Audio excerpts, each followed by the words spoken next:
संजू परब यांचे जनमत वाढत असून त्याची धास्ती घेऊन शिवसेनेच्या कार्यकर्त्यांनीच रात्रीच्या अंधाराचा फायदा घेत त्यांची गाडी जाळण्याचे घृणास्पद कृत्य केले आहे। हिम्मत असेल तर त्यांनी समोरासमोर येऊन स्वाभिमानच्या कार्यकर्त्यांचा सामना करावा असे आव्हान महाराष्ट्र स्वाभिमान पक्षाचे जिल्हाध्यक्ष दत्ता सामंत यांनी दिले आहे। संजू परब यांनी या प्रकाराने खचून न जाता अधिक जोमाने काम करावे असेही दत्ता सामंत यांनी म्हटले। यावेळी जिल्हा परिषद अध्यक्षा संजना सावंत, संजू परब, जिल्हा परिषद सदस्य उत्तम पांढरे, अंकुश जाधव, सभापती पंकज पेडणेकर तसेच असंख्य कार्यकर्ते देखील उपस्थित होते। पाहूया सावंतवाडीतील पत्रकार परिषदेत काय म्हणाले दत्ता सामंत। संजू परब हे त्या सिंधुदुर्ग जिल्ह्यामध्ये जरी वेगवेगळ्या पदावरती राणे साहेबांच्या नेतृत्वाखाली मला निधीची असतील नेत्याची असतील त्यांच्या नेतृत्वाखाली यापूर्वी वेगवेगळ्या पदावरती त्या सिंधुदुर्ग जिल्ह्यामध्ये काम करत असताना राजकारणापेक्षा सामाजिक कामावरती जास्त भर देणाऱ्यापैकी आमचे संजू परब हे या सावंतवाडीमध्ये काम करतात। कुठल्याही शत्रुत्व किंवा कुठल्याही गोष्टीवरती आक्रमणपणा करून हे दावे न करता केवळ सामाजिक बांधिलकी, लोकांची समाजसेवा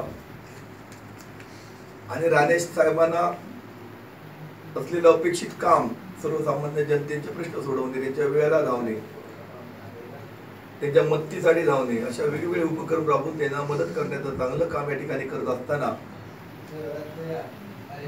आणि करत असून गेल्या नगरपालिकाची निवडणूक असो, सावंतवाडची जिल्हा परिषदची निवडणूक असो, पंचायत समितीची निवडणूक असो, इथली सत्ता पालकमंत्री विद्यमान आमदार आहेत या मतदारसंघाचे, असं असताना सुद्धा चांगल्या प्रकारे पक्षाला यश मिळवून देण्याचं काम सातत्याने संजू परब करतायत। त्यामुळे संजू परबांची लोकप्रियता या मतदारसंघामध्ये सावंतवाडी तालुक्यामध्ये जनमत चांगलं असल्यामुळे आता होऊ घातलेली जी लोकसभेचे इलेक्शन आहे, या इलेक्शनच्या पार्श्वभूमीवरती संजू परबना कुठेतरी दबाव आणण्याचं काम या विरोधकांपैकी तसं कोणीतरी केलेलं असं माझं ठाम मत आहे की राजकीय षडयंत्र रचूनच या ठिकाणी संजू परबांच्या गाडीला आग लावण्यात आली। कारण मला सांगायला दुःख वाटतं की इथले जे लोकप्रतिनिधी आमदार आहेत, पालकमंत्री आहेत, ते राज्याचे गृहमंत्री आहेत। हे पत्रकारांना सांगू इच्छितो की सातत्याने 2014 पूर्वी हेच पालकमंत्री ही शिवसेनेची मंडळी सातत्याने या ठिकाणी दहशतवाद अशा प्रकारचं साडे बोंब मारायचे। पण 2014 नंतर या त्यांच्या स्वतःच्या मतदारसंघामध्ये आंबोलीमध्ये काही मुर्दे आणून टाकले गेले। त्या ठिकाणी आमच्या वेंगुर्ल्यामध्ये स्वतःच्या नगरसेवक आमचे निकम यांच्या घरामध्ये जाऊन एका लोकप्रतिनिधीच्या घरामध्ये मारहाण करणं, घरात घुसून एका महिलेला,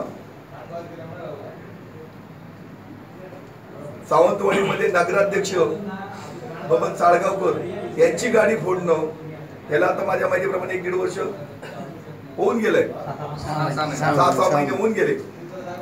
नगरपालिकेच्या तिथे त्या ठिकाणी जाऊन मला शंका वाटते की गृहमंत्री आहेत का धृतराष्ट्र आहेत।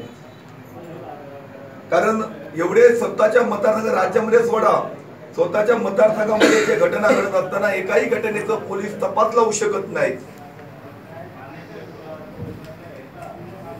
म्हणजे याच्या मागे करता कदाचित शिवसेनेचीच मंडळी असेल, केसरकर असतील, तदनंतर आतून त्याचे कार्यकर्ते असतील, म्हणूनच कदाचित पोलीस डिपार्टमेंट त्यांचे 8 तारखेला आहेत, ते राज्याचे गृहमंत्री आहेत, त्यामुळे कदाचित पोलिसांना हे षडयंत्र रचणारी माणसं माहिती असतील, आरोपी माहिती असतील, परंतु सत्ता त्यांच्या ताब्यामध्ये असल्यामुळे त्या आरोपीला पकडण्यासाठी पोलीस टाटाळ करतायत। याच्या मागे ही शिवसेनेची मंडळी या ठिकाणी सिपाई दडलेले आहेत आणि त्याच प्रकारचा एक भाग संजू परबची गाडीला आग लावण्यात आलेली आहे। परमांचं जर घडलं आणि जर आरोपी मिळत नसतील, म्हणजे अशा त्यांच्या पूर्वी 2014च्या विधानसभेला संजू वर्माची गाडी, मिसेसची गाडी जळली गेली, टू व्हीलर जळली गेली, त्याचाही अध्यापक पेन आहे. म्हणजे ही लोक सत्तेत आल्यानंतर एकाही म्हणजे गेल्या 5 वर्षात 5 वेळा चोरी झाली, 5 वेळा चोरी झाली. आता मग हे गोष्टी ज्याचा जर उघड होत नसेल, मग ह्याच्या मागे कोण आहे? ह्यांच्या अपोजिट जर माणसं असती तर कदाचित लवकर आली असती जनतेसमोर. जी हे पकडू शकत नाही पोलीस मध्ये यांचीच माणसं आहेत, हा त्याचा अर्थ होतो. आता तेलोईने आले ते मागणी केली, महेश सारंगाने तशी व्यक्त केला 24 तासात लावायचं. आता राज्याचे कॅबिनेट मंत्री आमचे मुख्यमंत्री आहेत. आता तेली साहेबांचं वजन किती आहे हे आपल्याला 24 तासात कळेल ना. काय बोलताय, त्याच्यानंतर त्या बोलण्याला वरचे लोक किती दखल घेत आहेत आणि 24 तासात कुठचे आरोपी पकडतायत हे तेलीचं वजन आपल्याला कळेल. पण तेलीने आता 24 तासात संजू परबांबद्दल जे प्रेम व्यक्त केले ते बबन साळगावकरांबद्दल नाही केले ना 24 तासात लावून.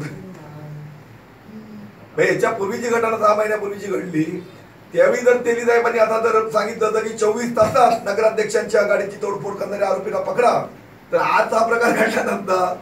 मला शिवसेना आहे म्हणजे मुद्दा लक्षात घ्या. बबन साळगावकरांची ज्यावेळी गाडी जळली, प्रथम नागरिक शहराचा नगराध्यक्षांची, इथले स्थानिक आमदार हे राज्याचे गृहमंत्री आहेत, पालकमंत्री आहेत. जर ते आपल्या एका जबाबदार व्यक्तीला, म्हणजे तो शिवसेनेचा नगराध्यक्ष म्हणत नाही, शहरातला प्रथम नागरिक आहे, त्या प्रथम नागरिक नगराध्यक्षाला जर ते न्याय देऊ शकत नसतील, त्यांची गाडी जाळल्यानंतर ते हल्लेखोर जर पकडू शकत नसतील, तर सर्वसामान्य जनतेने कोणाकडे बघावं हा माझा प्रश्न आहे. जर त्याच वेळी जर असे हल्लेखोर जर त्यांनी पकडले असतील तर हा दुसरा हल्ला झाला नसता, होतच बसली असती. म्हणजे प्रशासनावर सोडा किंवा पोलीस डिपार्टमेंट सुद्धा मी अकार्यक्षम म्हणू शकत नाही, कारण पोलीस डिपार्टमेंट सिंधुदुर्गातलं नक्कीच चांगलं आहे. पण राज्याचे गृहमंत्र्यांचा जर त्यांना तसा आदेश असेल की आरोपीला पाठीशी घाला, तुम्ही काम करू नका, त्यांचे कार्यकर्ते असतील तर ते पकडू शकत नाही ना, हा त्याचा अर्थ होतो. नाहीतर मी पोलिसांना मी दोष देत नाही, पोलीस पकडू शकले असते, कारण फुटेज आहेत, इथे कॅमेरे लागलेले आहेत, कुठच्या तरी फुटेजवरती आरोपी पकडले असते, शोध मोहीम झाली असती, चौकशी झाली असती. असा कसाच प्रकार 6 महिन्यात घडला नाही. मग याचा अर्थ काय होतोय? पोलीस निष्क्रिय असं म्हणायचं का? माझ्या मतेवर पोलीस सक्षम आहे. तिथले सिंधुदुर्गातले एसपी साहेबांच्या नेतृत्वाखाली अतिशय चांगलं काम करतायत. पण त्यांना हे हल्ले, असे भ्याड हल्ले झालेले, राज्याचे गृहमंत्री राजकीय दबावावरून, आपल्या पदाचा दबाव आणून त्यांना तपास मध्ये अडथळे निर्माण करतायत, म्हणून हल्ले कोणी मिळाले नाही. नंतर काली 15-20 दिवसापूर्वीच पुन्हा एकदा रमेश गोयकरचा आम्ही तपास पुन्हा लावणार. मालवणचे बेपत्ता रमेश गोयकर. रे बाबा, 4.5 वर्ष सत्ता भोगताय, त्याचं 23 मध्ये भांडवल केलं, आम्ही सत्तेमध्ये आल्यानंतर इथं तपास लावणार, आरोपीला पकडणार. 4 वर्ष कुठे झोपले होते? म्हणजे या सिंधुदुर्गातल्या जनतेला, मतदारांना दिशाभूल करायचं. आम्ही सोज्वळ आहोत, आम्ही एकदम साधे माणसं आहोत, हाताबाया पडायचं आणि मतं मिळवायची. आज संपूर्ण सिंधुदुर्गातल्या जनतेला कळून चुकलेलं आहे की शुपे दहशतवादी ही सर्व मंडळी आहे. आणि याचाच भाग म्हणून जरी आज संजू परबांवरती जरी त्यांची गाडी दळदळी लावण्याचा प्रयत्न जरी केला, तरी संजू परब किंवा आम्ही सर्व कार्यकर्ते संजू परबांच्या पाठीशी आहे, सावंतवाडचे कार्यकर्ते पाठीशी आहेत. आणि संजू परब सुद्धा जी राणे साहेबांचा जो त्यांच्यावरती विश्वास आहे, त्या माध्यमातून अशा भ्याड हल्ल्याला भीक न घालता, मागून केलेल्या हल्ल्याला भीक न घालता, कारण दडून शकून केलेले हल्ले आहेत, हे समोरासमोर कोणी येऊन कोणची हिंमत नाही, हे केलेल्या हल्ल्याला भीक न घालता, याहीपेक्षा जोमाने काम करून या मतदारसंघामध्ये अपेक्षित असलेलं आमचे डॉक्टर निलेश राणे यांना मताधिक्य देतील. आणि मी पोलीस यंत्रणेला सांगू इच्छितो की त्यांनी त्वरित ज्यांनी कृत्य जे घडवलेलं आहे त्या आरोपीला त्यांनी पकडावं. कारण बबन साळगावकर नगराध्यक्ष यांचे 7-7 महिने होऊन सुद्धा आरोपीचा छडा लागला नाही. जर स्वतःच्या नगराध्यक्षांची गाडी जाळून जर आरोपी जर पकडू शकत नाही, राज्याचे गृहमंत्री स्वतः त्यांचा मतदारसंघाचे लोकप्रतिनिधी या मतदारसंघाच्या असताना जर ते न्याय देऊ शकत नसतील, तर सर्वसामान्य जनतेला सुद्धा कुठच्या प्रकारचे न्याय देतील अशी भावना सुद्धा जनतेतून व्यक्त केलेली आहे. त्यामुळे जनतेला न्याय द्यायचा सोडा, स्वतःच्या पदाधिकाऱ्यांना सुद्धा वरती जरी काही झाला तर ते न्याय देऊ शकत नाही, अशा प्रकारचं काम ते करतायत. त्यामुळे आता 2019च्या निवडणुकीमध्ये जे राणे साहेबांवरती जे सातत्याने दहशतवादीचे जे आरोप करायचे, त्यांचा आता बुरखा पूर्णपणे पाडलेला आहे. त्यामुळे 2019 मध्ये त्यांच्याजवळ मुद्दा राहिला नाही, आणि मुद्दा राहिला नाही म्हणून कदाचित रमेश कोळेकरचा विषय आता 1 महिन्यापूर्वी त्यांनी काढला विधिमंडळामध्ये, आणि जुने विषय काही उकरून काढण्याचा ते प्रयत्न करतायत. म्हणजे पुन्हा जुने विषय लोकांपर्यंत सोडायचे आणि मतं मिळवायची. ते दिवस आता राहिलेले नाही. पूर्ण जिल्हा यांनी अविकसित केलेला आहे. त्यामुळे असे प्रकार करून किंवा असे प्रयत्न करून संजू परब म्हणा का स्वाभिमानचे कार्यकर्ते म्हणा थांबणार नाही. आणि अशा भ्याड आणि लपून छपून हल्ले केलेल्या, मागून हल्ले केलेल्या, वार केलेल्या हल्लेखोराची आम्ही दखल घेत नाही. समोरासमोर जर कोणाच्यामध्ये हिंमत असेल तर अशा हल्लेखोरांनी समोरासमोर येऊन हल्ला करावा.